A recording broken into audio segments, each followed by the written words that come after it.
name is Ben Cornea. I've been in the U.S. Coast Guard for 15 years. My job in the Coast Guard, I'm a rescue swimmer. Every couple of months, we deploy to Great Inagua for 2 weeks at a time. We have the occasional medevac, but that's about all I've gotten down there. We were nearing the end of hurricane season when Hurricane Joaquin started to move in. We received an emergency signal that the Manouche with a crew of 12 was going down. I think we were all a little bit nervous. Conditions were not ideal, but this is what we all signed up for. The crew that responded to the emergency call were myself as the rescue swimmer. Lieutenant McCarthy, the AC, flew in the left seat. Lieutenant Post did most of the flying that night. Petty Officer Andrews operated the hoist. We took off in the 60 and headed to the last known position. When we arrived on scene, all the lights on the ship were still lit up. As we got closer, we realized the ship was sideways in the water and getting pounded by large waves. We were thinking this is the big one that we always train for. As I was lowered into the water, I was surprised by how windy it was. Once I reached the water, it was warmer than I thought.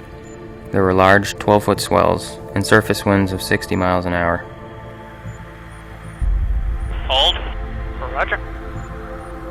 Low and swimmer down in the water.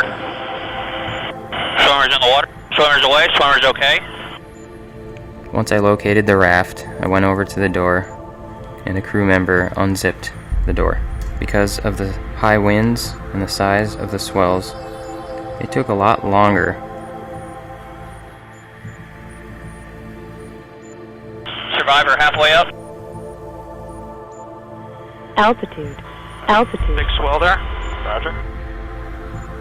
Alright, sir, I'm going to need to, whenever I ask you to bump it, I'm going to need you to bump it in a downward motion, okay? Bump, bump, bump, more, bump, bump, bump, bump, bump, bump. The original plan was to get all 12 survivors, so we had plenty of room in the helicopter. With 8 survivors safely in the cabin, we realized we would soon run out of fuel and our only choice was to head back to base. We were on the ground for about 45 minutes before we were airborne again. After arriving on scene and conducting the first hoist, the flight mech realized the cable was fraying. We were forced to return back to base. We switched aircraft, returned to scene. Storm conditions had grown worse, but we were able to pick up the last 3 survivors.